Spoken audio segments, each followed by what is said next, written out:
Good morning, everyone. I'm Kevin Allen, and I'm joined by my usual broadcast partner, former NHL defenseman Tom Laidlaw, who played 11 seasons for the New York Rangers and Los Angeles Kings.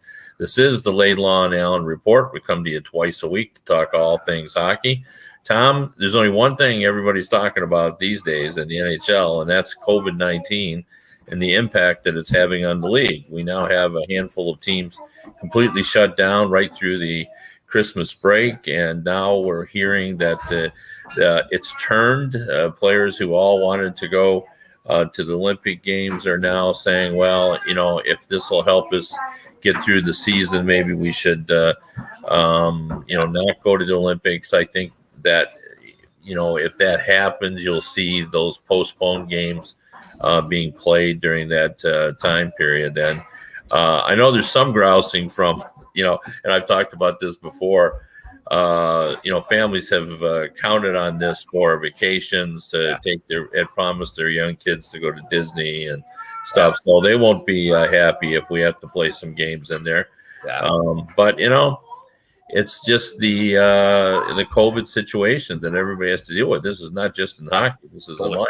Absolutely. But a lot of people are saying, too, that in some cases, some of the buildings they don't have available dates to play those games because they schedule other things. I'm assuming that Gardens, for example, they've got other things going on during what would have been the Olympic break in the building. So it may not be as easy in some places as others to reschedule those games. But, and that is true. I think of those players, like you mentioned before, those players that are not going to the Olympics, they're planning a nice little vacation. And, yeah. I mean, and that's what I've mentioned before. I mean, it wasn't just the Olympians who liked the Olympic break. It's just athletes in general, because they don't normally get a winter vacation, and so this was going to be a good thing for them. So, but I can certainly understand the messiness of all this, and to be honest with you, I'm always amazed that people always want to assign blame when sometimes, in the insurance industry, they call it an act of God, which just means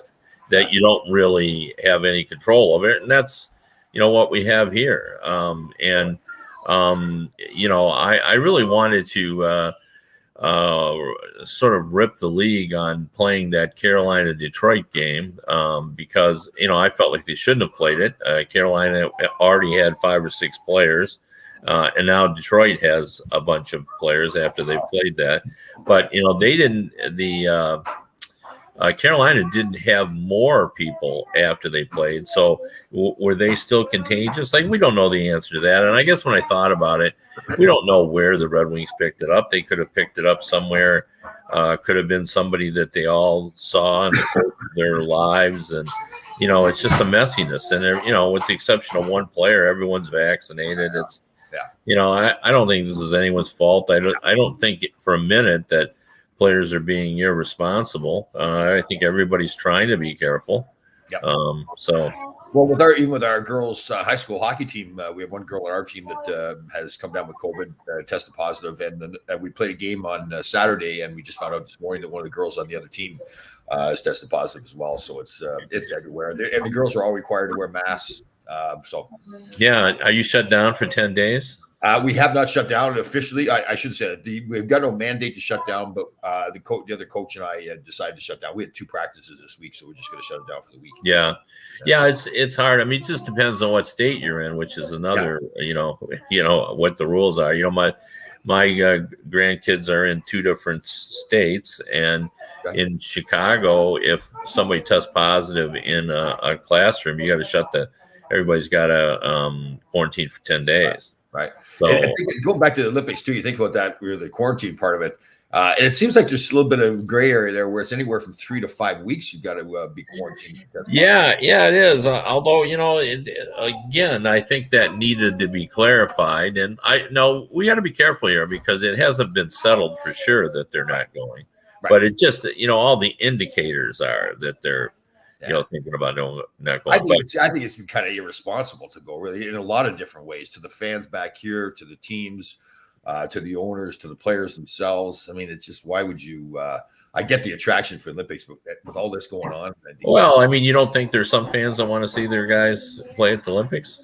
I do, but I think the paying fans that pay the season tickets here in North America would rather see their players come back here and play, right? Instead of being, let's say, let's say Sidney Crosby test positive. And I think for the most part that's true, but there are some teams who are not going to make the playoffs, right? And there are fans there that I think wouldn't mind seeing their guys play for a winning team and whatever. But saying that, your point is well taken. I'm not arguing your point. Your point is a valid one. So, I was in obviously, as you know, I was in Arizona last week and went to the Ranger game Wednesday night there, and it was really interesting because when the Rangers scored, the Ranger fans would jump up, and it was probably 2/3 of the fans in the building there. It was that's for sure. I mean, when I was a kid, the Dallas Cowboys, and Tom and you and I have talked about this. They were America's team, and there were fans of the Dallas Cowboys all over the country for a variety of reasons. Some of them like Dandy Don Meredith, Roger Staubach came out of the Naval Academy and waited his turn and then came to the NFL and was a terrific quarterback. And Tom Landry was a guy. But we have some teams in the National Hockey League that travel impressively well. I'm thinking of the Montreal Canadiens, the Toronto Maple Leafs, the original 6 teams, essentially. Detroit's really good. Detroit has. For sure. Yeah, you hear that. When Detroit scores on the road, it feels like home game. So, definitely. So it will be interesting. But this is one of those cases where I think Gary Bettman didn't want it to happen this way, but the owners did not want players to go to the Olympics. So this in effect is again, this is not the way they wanted it to happen, but this will be what they wanted. They're not going to lose any players to injury in the Olympics. So imagine the conversation with Gary Bettman and Donald Fair, the head of the Players Association. Imagine what's going on there. I'd assume they're kind of on the same page in this stuff, right? It's not really I'm assuming the conversation is going, Don, the ball's in your court. This is your call. This is what you guys wanted. I'm not going to say you can't go. So you just tell me what you want to do. And I think we both agree that you called it irresponsible. Maybe that's the right word. I don't know, but for him to go. I think their medical experts are sort of working together. I know when the Red Wings did play that Thursday game, I remember Jeff Blashill said that he trusts in the medical experts to make the call, because it's not a bunch of people like Gary Bettman deciding. They have a bunch of medical people who get on the conference call and talk about where they are in the testing process. Like, as Jeff said about the time, he said, I'm not privy to all the information. I don't know how far along they are in this. Like, did they test, a positive 3 days ago? Have they had no negative test? And that's essentially why I think they played the game. Again, I'm just guessing, but I think they played it because there were no negative tests in Carolina on the day before they were to play the game. So it felt like maybe they had nipped it, right in the bud. So what would be the timing on the Olympic decision? When did the Olympics start? Is it February? Yeah. No, I think if it's going to happen, it's going to happen this week. That's what I would think. We'll get together. The other part of that conversation with Gary Bettman and Donald Fair is, okay, listen, you need to let me know by a certain date here if we want to try to reschedule these games too, right? And from the Olympic side, from Hockey Canada, of all the countries, they're going to say, well, listen, if you're not bringing the NHL players, we need to get other players now to come and participate in the Olympic Games, if that's going to happen. And maybe, I guess there's a chance that places like Canada just don't send players at all. I don't know. Oh, they're going to send players. Everybody has Plan B. I'm sure it'll be, European leagues shut down during the Olympics. That's their deal. So you got all those players who are available. Like the U.S. has more than 100 players playing in Europe. Right. And the college teams. Like, I would think the team will have 3 or 4 of the best college players will be on that team. I think of the ripple effect, though. So those college teams, now they send their best players to participate in the Olympics. And it's the same thing. What if they test positive for the virus, and then Yeah. they near the end of the Olympics, and they got to spend 3 to 5 weeks over there in quarantine? Yeah, Yeah, well, it's it's the way it goes. Like, I'm not sure if I'm a player playing on a college team, especially let's say it's my draft year. I mean, do I want to go even if I'm asked to go? Yeah, well, that's like 4 players. Yeah. Like that's not that many because most of the players, you don't have that many who end up in college. I mean, I'm exaggerating. I guess I'm being negative about it. I guess the positive side of it is it's going to be interesting to see these players that maybe had played in the NHL, see what they're doing now, see what their stories are. Right, just probably those, they do those interesting stories about other sports, where it's the luge or whatever it is, and they hear about these athletes because we don't know them. So that's the fun of it. Yeah. I wonder too what this will all mean. Like the shutdown over Christmas. I mean, allows everyone to get some rest. I would think it would benefit the good teams, the quality teams, because they get guys healthier and. So do we get to the point now? I guess it really depends on the city, right? About rescheduling these games during the Olympic break. What does that mean? As far as getting all 82 games in.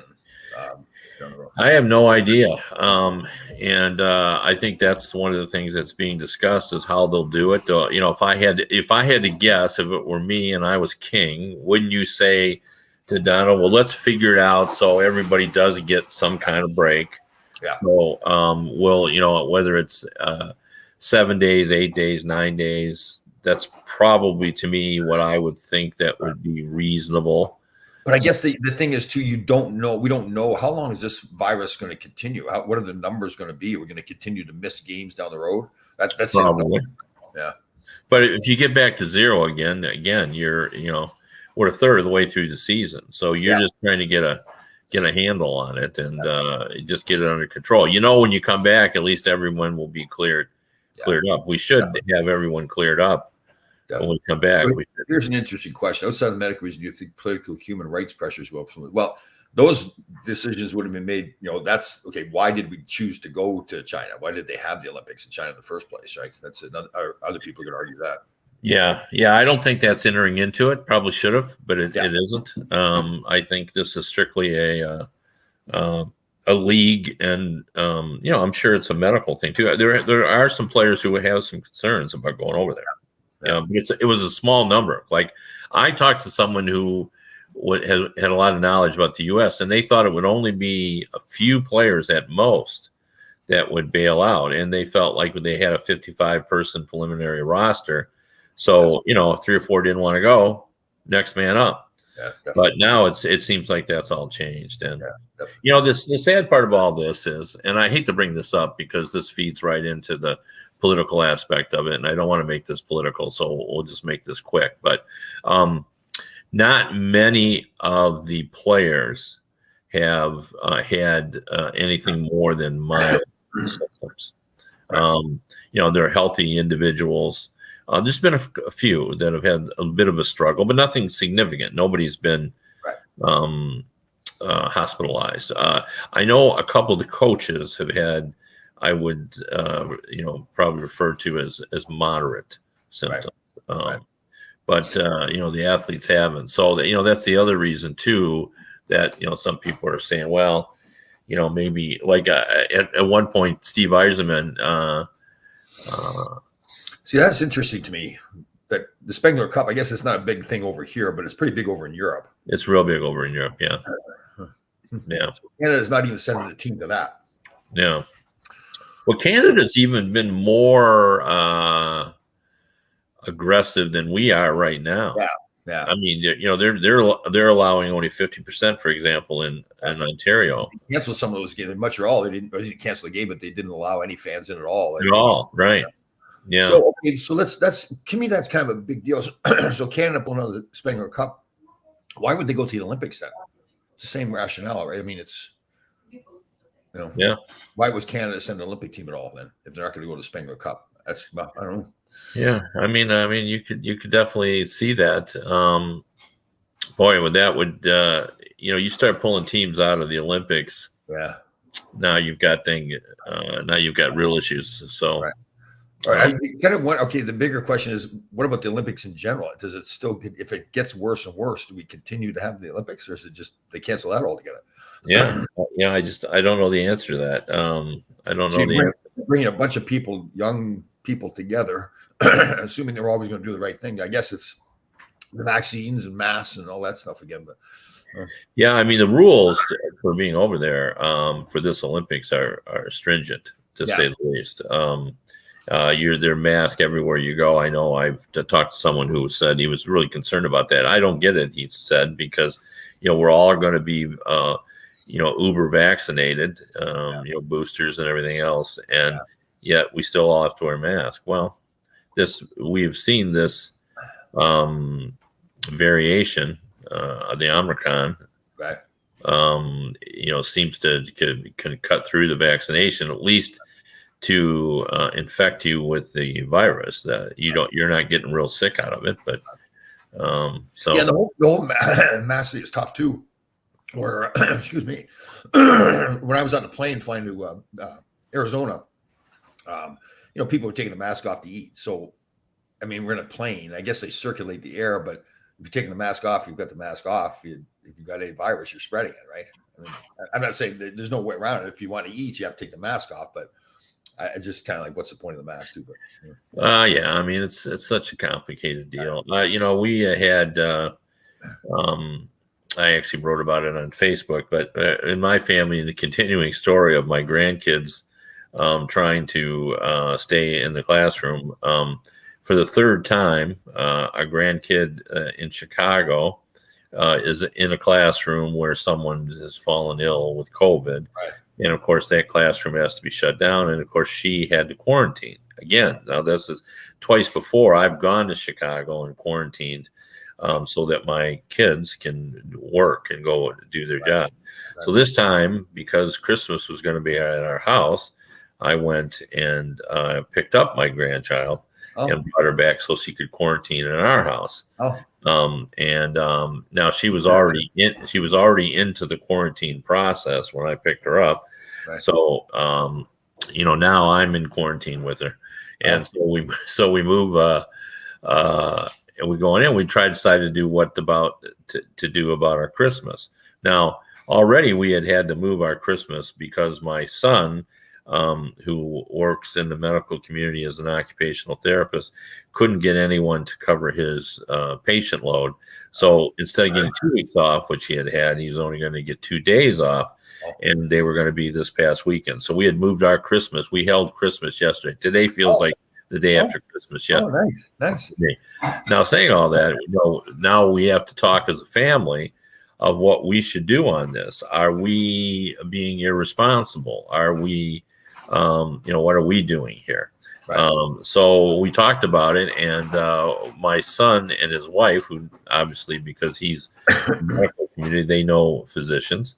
And in fact, I went to his house for a gathering, and there was some there, and I met them. And those are the two that they called and said, what should we do here? And they recommended that we could have it, but to be careful, not get beyond our family, because we're all well vaccinated. We got boosters, we got everything going. I mean, all my kids are working in professions where they have to have it all. I got teachers, I got medical community and so forth, and so that's what we did. So we mask up for 2 days. And the thing about it is I always hear people say, I don't know how you are, but I don't even think about wearing a mask when we wore them all the time. I know. For a cold, I barely even register that I'm wearing one, because I'm just so used to it now. We've been at this for 2+ years. I know. So you don't even think about it. In fact, I've caught myself going to the grocery store, loading up my groceries, getting back in the car, and driving for a good minute for the mask on. And people, I'm thinking, are looking at me, going, "Is this guy stupid or what?" He's wearing the mask. Is like that.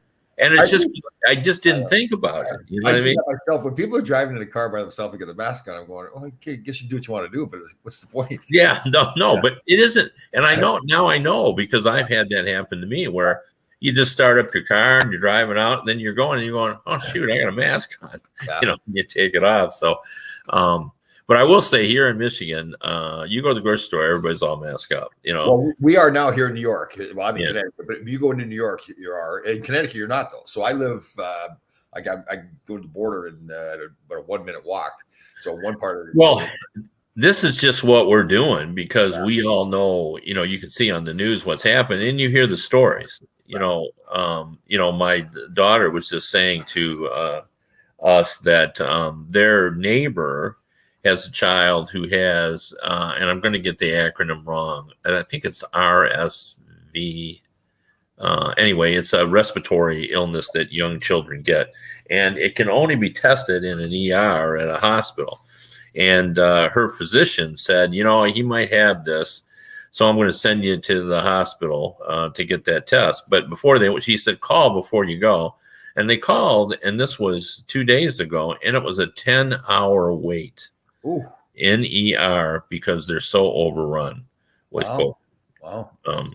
That's just here locally. Yeah. So it has impact, everywhere.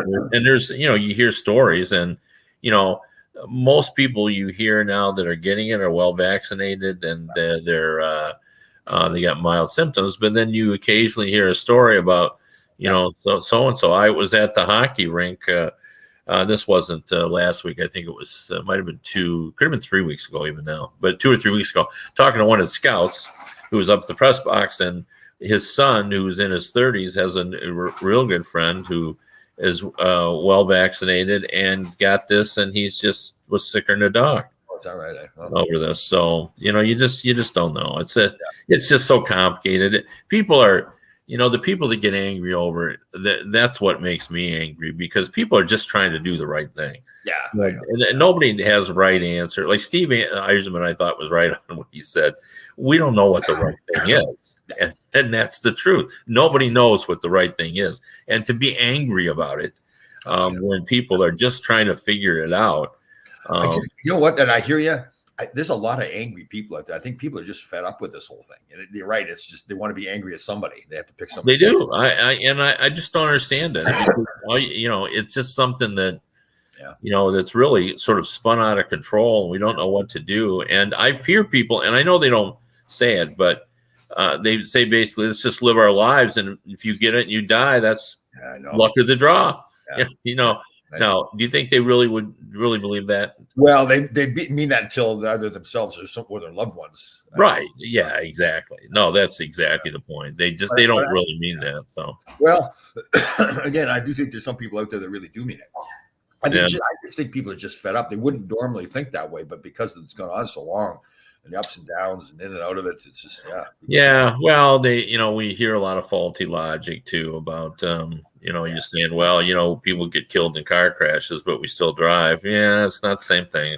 But go ahead, that's a nice try. So, how about Paul Maurice in Winnipeg resigning all of a sudden?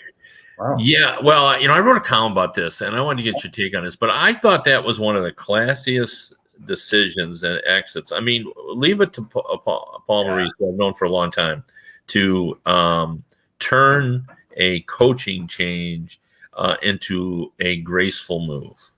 Like, he did. His press conference was pretty good. Yeah. Well, and he wasn't going to be fired. Like, this isn't a guy who saw the handwriting on the wall and resigned.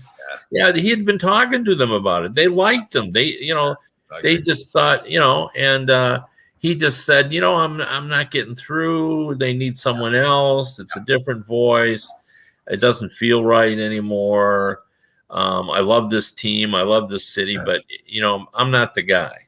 It's funny because that's usually the things that management say when they fire a coach. Right. And that's what he said. And, on the way out, he said good things about absolutely everybody, and now, here's the two guys that I hear. Here's the scuttlebutt. And there's rumor. So I need to be very careful. This is what I'm told for other people that they got a terrible dressing room there. Apparently Scheifele and Wheeler are two pretty hard guys to coach. And apparently they're not well-liked guys on their team. This is the rumor that is out there now. And that's the large reason why he just fed up with the team. He just couldn't get through to them. That's what people are saying. I don't know those players at all. Never spoken to them. So that's the rumor I'm hearing. So, wow. Yeah. Well, it'll be interesting to see what happens there. And I love how he said, and he left as a confident coach. He said, "This is a good team. I'm a good coach. It's not working." Yeah. That's a pretty admirable move, right? I mean, you think about the next team that wants to hire a coach. I'm sure he's going to take some time off, so it's not going to happen right away. But they're going to say, "Oh, that's pretty. That's a pretty good guy to coach, right? If it doesn't work out, we know that he's his record." And he said, he basically said, my confidence is not shaken. I feel I'm a good coach, but sometimes, the mix isn't right. He wasn't. Getting through, and he felt like they needed to do something. And he said, I'm not sure that they need a more experienced coach or what they need, but I'm not it. Right. So. And I do need to give you credit too, because I was not big on the Boudreau hiring in Vancouver. Aren't they 7-0 with him as coach? Or did they finally lose? I don't think they lost. Well, they could have lost one, and I just missed it because I've been busy. But I've said it before. It's like playing for your grandfather. I mean, you want to win for him. He's such a incredibly nice guy. He tries to be tough, right? But the guys don't act like he's being tough. Like, he'll throw something and all that kind of stuff. But he's a lovable guy. Right. If you remember that, and I think that's when I really learned a lot about him. When they had that behind the scenes for the Winter Classic, and the cameras followed him Christmas shopping, and he was just a lovable old curmudgeon, and guys gave him tips on how to dress, and if you remember when he was in Washington, and he was just, they were all trying to help him, and sometimes I remember talking to a GM who just said sometimes that gets in the way because guys like him so much, they sort of lose focus because they are feeling tense because they're trying to save his job when things aren't going well. Well, that was like maybe when you first played with Wayne Gretzky. That's the thing too. Even though I played against him so much, when finally he came to LA, I mean, it's like you want to get him the puck all the time. Like you feel like you're going to disappoint him if you don't get him the puck, and he's aware of that too. And he would even say things like, "Guys, just play normal. You don't have to get me the puck all the time." But you really felt that. And I was like that with Phil Esposito when I first started playing too, and he was playing. That's like you really want to please those guys because they're such star players. I was even with Phil, he did want the puck all the time. Oh, that's true. That is true. Yeah. But that's the funny thing. I've told the story before too. Of my first game up in Boston, first regular season game, I shot the puck off John Davis's leg into our own net. And one of the worst things about it was JD looking at me through his mask with that total disgusted look, because JD was this great guy. He had the 79 series when they went to the finals. He played so great. He's the king in the locker room and everything. Everybody just loved JD. So he wanted the approval of JD. So when he looked at me with that look, like, "What are you doing, you idiot?" That was probably the worst part of it. So, yeah, very true. So Brian Duffy, one of our listeners here, is suggesting James Patrick, who's coaching the junior team there in Winnipeg, coached for a long time. As that would be a tough loss for you on Thursday. So. Yeah, that's right. We'd have to negotiate to make sure that he can still do the show, or get him replaced. We actually brought that up on Thursday, and of course he denied it. But I mean, he's right there. I mean, he's got a lot of experience. Played for 21 years in the league. He's coached for a long time. Was assistant coach in the NHL, head coach now. His team's doing great in junior. So I'm assuming maybe they will give him a call. Who knows? Yeah, I don't know. But here's the thing too. So the general manager is what's the general manager's name? Winnipeg. It's off. I can't remember it now. Cheveldayoff. That's right. So he now, remember, he worked with in Chicago with Stan Bowman, but he also worked as the coach there was Joe Quenneville. Right. So you kind of wonder, does he reach out to Joe Quenneville? Now, Joe Quenneville obviously got fired from Florida because of his involvement in the sexual abuse case. Well, if you remember, for him to get back into coaching, he has to go through that's right, Gary Bettman. So I'm not sure the Winnipeg Jets want to go through that now. Yeah. And it's so quick too. It's after it just happened early in the year. Maybe if a couple of years had gone by, maybe that would happen. But just trying to think who else Cheveldayoff would have any kind of a relationship. It doesn't have to be somebody he's had a relationship with. But I'm just there's a great coach out there, in Rick Tocchet, and I say great just because I really like how he coaches. I like what he brings. He's a very much he solves your defensive problems first, and I think Winnipeg could use that. Interesting. So if it is accurate that there's problems in the locker room, I mean, I guess it's guy that's got to be able to address that too, if that is accurate. So, I mean, to me, that's a big thing. I remember when Kevin Cheveldayoff can address those problems. making trades, right? Good. Yeah. But man, I'm having a hard time remembering today. The coach in St. Louis, the former player that took Ruby. Ruby. So that was, I remember when he got hired as coach, that was the first thing he talked about. He says, we need to fix our locker room. Right. So and there was a former player, a character guy going in there. To me, that's one of the issues they got to address. Well, Bill Guerin fixed his problem. Yeah. He bought out the players. Yeah. Bill Zito did that by making trades, right? You revamped that lineup. Yeah. Down in Florida. Interesting. So I think that's on the GM more than it's on the coach. True. Yeah. But I guess you got to say that, okay, if the problem is Scheifele and Wheeler, do I trade those guys or one of them? Right. That's what I would say. One of them. Yeah. So I wouldn't trade both of them because they're good players. No kidding. Yeah, they seem to be like they play well for the team. So I'm kind of, and again, I could be totally off base when I tell these stories about them being bad in the locker room. But interesting. Let's talk. I wanted to get your thoughts on this because I wrote this in my my thoughts columns, Thursday thoughts columns this week, and because I'm really struck by it. Like intellectually, I know that the odds of the Tampa Bay Lightning winning a third consecutive cup are not good. History tells me that. I've covered the league a long time, and we've only seen one in the last 40 years, and that's your friends, the New York Islanders, who won 4 in a row. It's hard enough to win 2, so winning 3, I know how difficult it is. Yep. And not only that, but their depth has been eroded because of salary cap reasons. Just last season, they lost Tyler Johnson. They lost Yanni Gourde. They lost Blake Coleman. They lost somebody else too, Goodrow. But they didn't lose Vasilevsky. They didn't lose Hedman. Yeah, for sure. I agree with that. But again, we always want it both ways. Yeah. People want to tell me all the time, hockey is a team sport. It's a team sport. Doesn't matter who the star players are. It's a team sport. It's a team sport. We're a team sport, Tom. Right. That's how we win. Right. It's a team sport. And to your point, go ahead. Yeah. What I was going to say, but we see the depth eroded on that great team. Yeah. And I watched that team, and I say, why can't they win?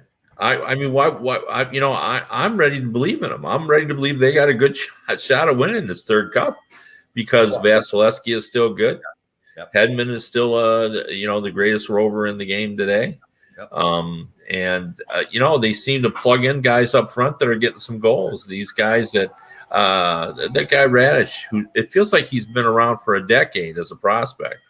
But I saw him score a big goal, and Well, that's the thing, and the big word that I like to use so much is culture, right? I mean, they have built that winning culture. They know how to win. They know what it takes to. Okay, just need to get in the playoffs. Then we need to play playoff hockey. Then we know how to win. So I'm with you. I think they can win it. But again, Carolina's a good hockey team. Yeah. There's so many other teans out there. I don't know. It'll be interesting to see, like when we get to the end, and I got to say who's going to win. How I'll feel about that. Yeah. But it's kind of like. The political book Animal Farm, which we all read when we were in high school, and I remember the line. It's about democracy. All pigs are created equal, but some are created more equal than others. And the thing about the team chemistry and the culture and everything, it's great to have that culture, but you want to have that culture with guys like Vasilevsky and Hedman. Yeah. And not mediocre players, So yeah. How about before I forget this one too? Brett Connolly, the hit that he got suspended 4 games for. I keep reminding myself to go look at that because I wanted to see what he did deserve. Did you go look at it? And knowing Connolly as a player and watching the hit, it's almost like it was like he did it intentionally, but it was almost like unwillingly. It's almost like, guys, this guy's going to run right into me. Clearly, he had not touched the puck, whoever the player was. He didn't touch the puck at all. But it wasn't like Connolly took a run at him and tried to knock him out. Again, I thought it was more like, okay, I'm standing right here. This guy's coming right at me. I got to, like he hit him, but it was almost like apologetically almost. So, Yeah, you've got to get suspended. The player was hurt. It was clearly interference. So he got suspended and have to. But I don't think it was like these other hits that like Trouba has had and hurt people. Like Trouba had legal hits. People got hurt. He intended to hit the player. That is his game. That's his job. And there were clean hits that he didn't get suspended. I think with Connolly, it was more like, if you watch it, it's like, Jesus, this guy's, I've got to hit him. He's coming right at me. But he had to get suspended because the puck was never near him. So, yeah. Yeah. The other one thing I wanted to bring up is Dylan Larkin of the Red Wings. He's been in the league now, so 6-7 years. I can't lose track. He's been around a while, and he started when he was 19. He is coming off a poor year. He got hurt at the end, and I think there's been a feeling now that he is not the flag carrier number one center that they hoped he might be. Yeah. Well, this year he's playing like that number one center. I was going to continue that he isn't though. Okay. All right. Yeah, he's played like that. He's got 3 more goals the other night. I think he has 5 goals in his last 4 games, or 6 and 5, something like that. He's just really been hot. I think he's got 13 goals. Yeah. Sorry, I've actually got you playing. I pushed on my Gmail there and of you talking. So it's interesting. Like, I think, they'd sort of resigned themselves. Not that he wasn't a good player, he is, but, I think they were thinking, okay, we got to find now a number one center, and then we'll move him to number 2, and we have a better team. Now, maybe they still will anyway, but I'm just saying, I don't know, is this the year where he just kind of brings it all together, or does this mean he's figured it all out, or because, boy, he's really been good. So do you put him, the teams that win, the Patrice Bergerons, the Jonathan Taves, those kind of guys, is he in that category? Or does he have the potential to be those? Well, this year he has been, but he hasn't in the past.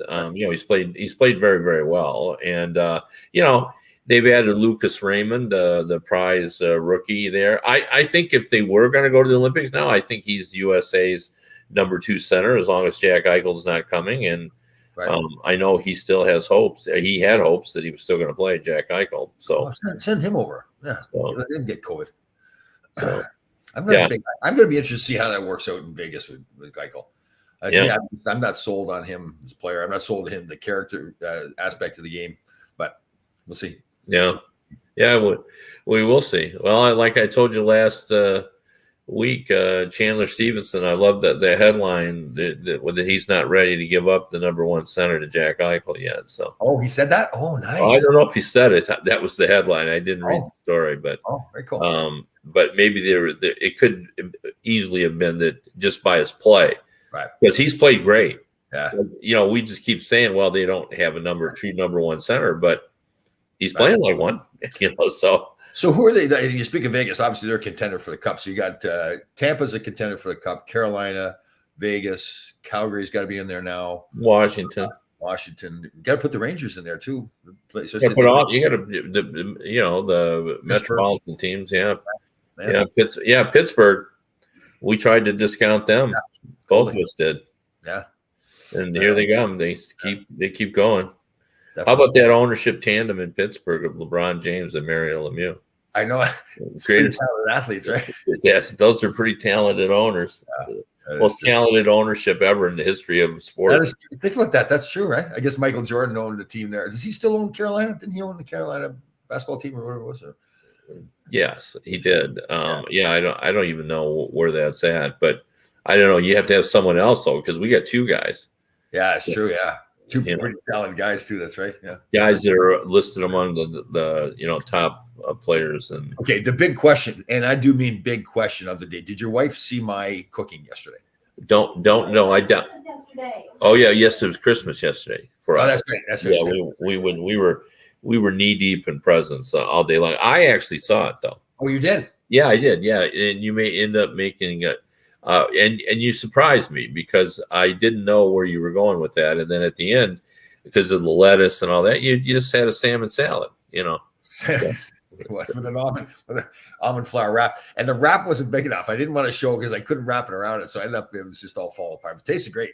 I was really happy with. I got my avocado mayonnaise with the little. Is it sriracha or sriracha? My son said it's sriracha. Sriracha sauce, yeah. See, I say sriracha. I changed it. Yeah. It's Canadian.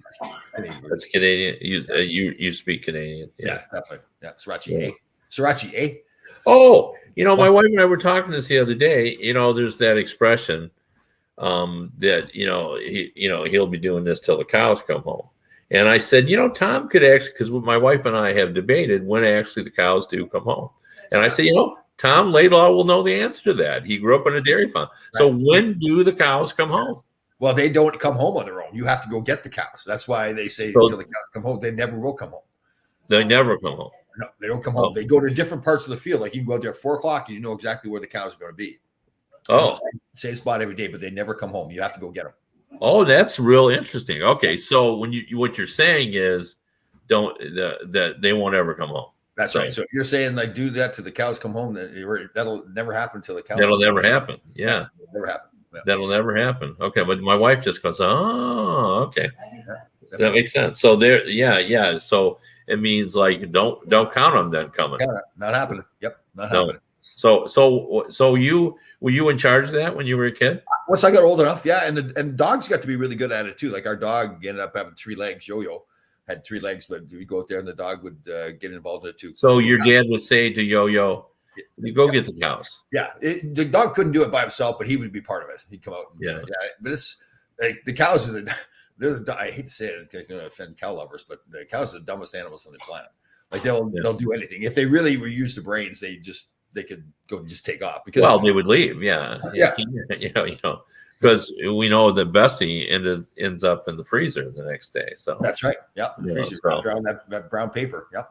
Yeah. Good steaks. Good steaks. Which you don't eat anymore. So that's right. I actually had I made a pot roast the other day for the first time in a couple of months. Yeah.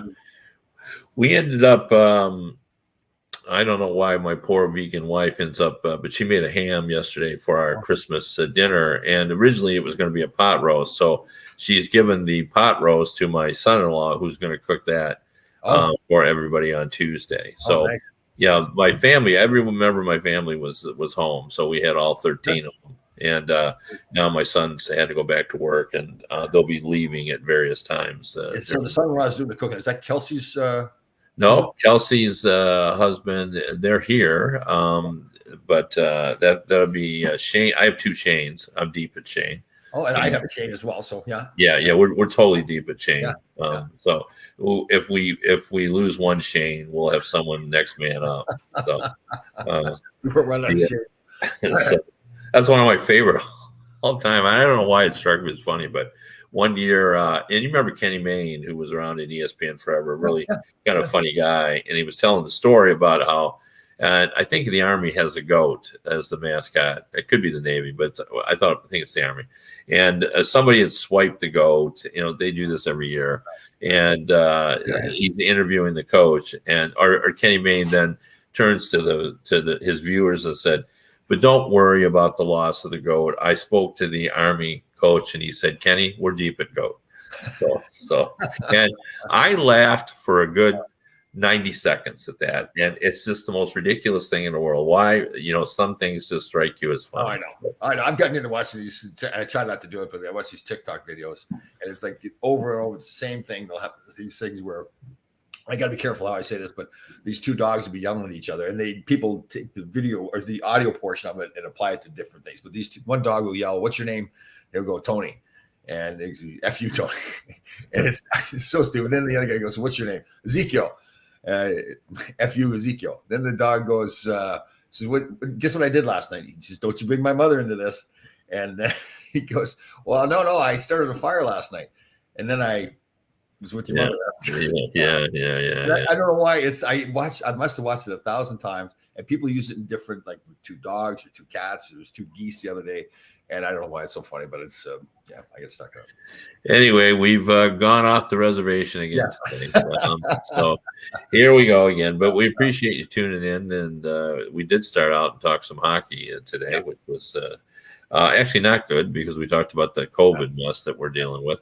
Yep. And hopefully we can get it cleaned up here over the holidays. And anyway, if you want to read what I have to say about the NHL, I'm at DetroitHockeyNow.com and HockeyBuzz.com. And if all you Ezekiels out there want to listen to the radio version of this show, you can go to radio.co at 365 Sports. Have a good day. We'll see everybody on Wednesday.